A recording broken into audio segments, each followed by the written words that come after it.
believe in yourself and never accept no as an answer. Always think, of course I can do that. There's got to be a way.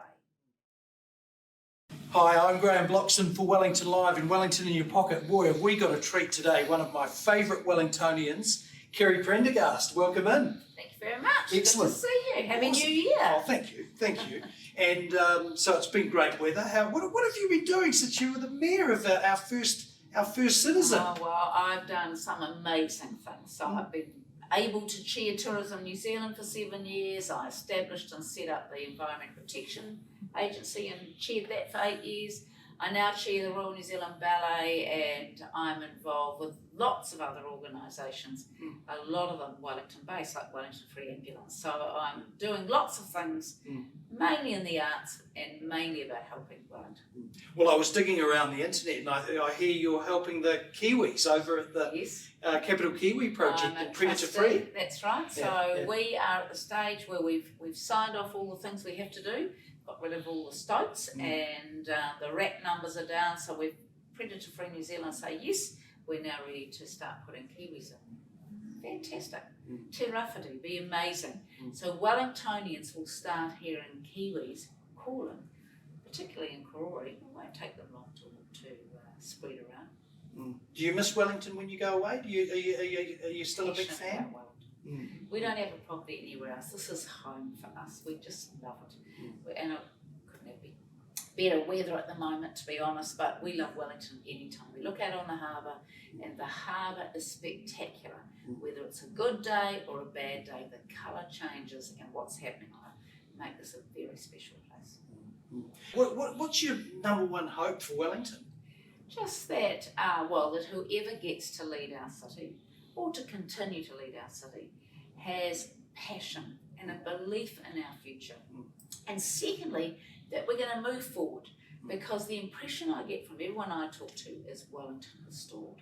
We used to be number one for culture, and number one for visitors, and number one for the place that people... We won the coolest little capital city in the world in 2010. And now things are sort of like this.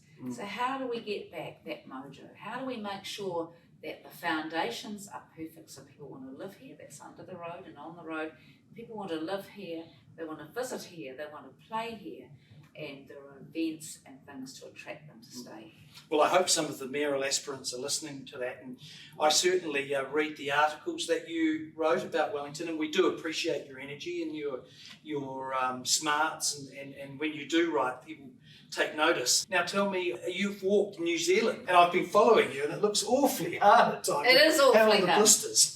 So the genesis of this was, and this is where I'll get a bit emotional, it's nearly 11 years since my son died in a riding accident. And after that, I decided I needed to find him. So without going into the long story, I decided if I climbed Mount Kilimanjaro, I might get closer to him, and that didn't work.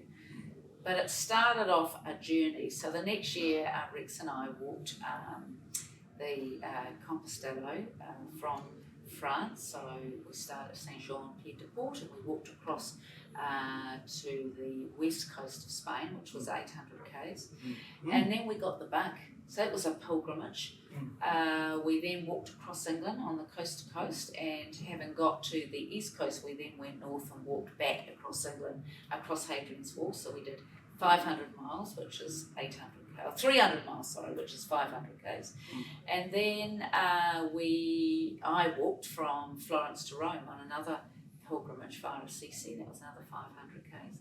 Wow. And then COVID hit, and I blocked out times for holidays in amongst my board schedule, and I had these blocks of time when I couldn't go away.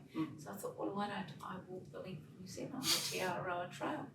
And I thought it would just be like walking in Europe, but it is not. It is tough. So, you know, these in Europe, people have walked these trails for thousands of years. In New Zealand, they are raw. We're a raw country. And when you're walking, there's a trail you do out of Wanaka across to Macetown and on to Arrowtown, which you climb 4 1,200 metre peaks. Wow. In 3 days. Yeah. And it's just straight up ridge lines in tussock. There's no cover. Is 1,200 metres cow height or more? No, it's nearly twice that. It's more Oh, than twice that. No, twice we're talking cow. about. Oh, cow is 800. Whoa. So we okay. have just done the Richmond Ranges, which is the second toughest after the Taurua, and we were at 1,700 metres. So that's even okay. higher. Yeah. We've still got to get to the highest one, which is the next bit we're doing in February. But the point is that there's 3 of us. We're walking the length of New Zealand. We're doing something called EFI, which am I allowed to say this on your tape? Means every effing inch, okay? Oh. So we do the roads, we do every inch of the entire trail. Wow. And it's 3,200 kilometres, and wow. we finished about 2,600 and something. We've got 503 k's to do. Excellent. Well, I'm sweating thinking of that. Are you? Am I making you nervous? Look at you. I'm fiddling, and mind you, I've had a couple of coffees today.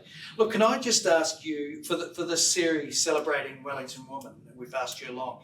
Is there, if you were to give advice to a young woman that was perhaps pre-corporate, or what would it be in terms of aspiring to be successful and be a leader? So you've got to believe in yourself and never accept no as an answer.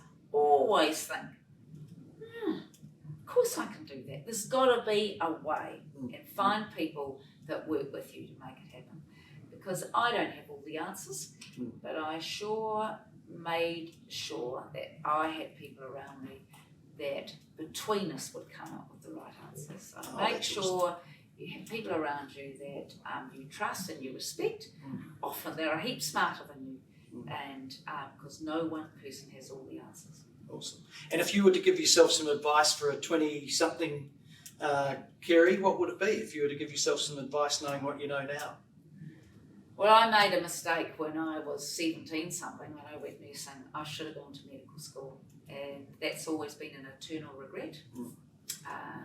I re-looked at it when the mayoralty finished. I was too old.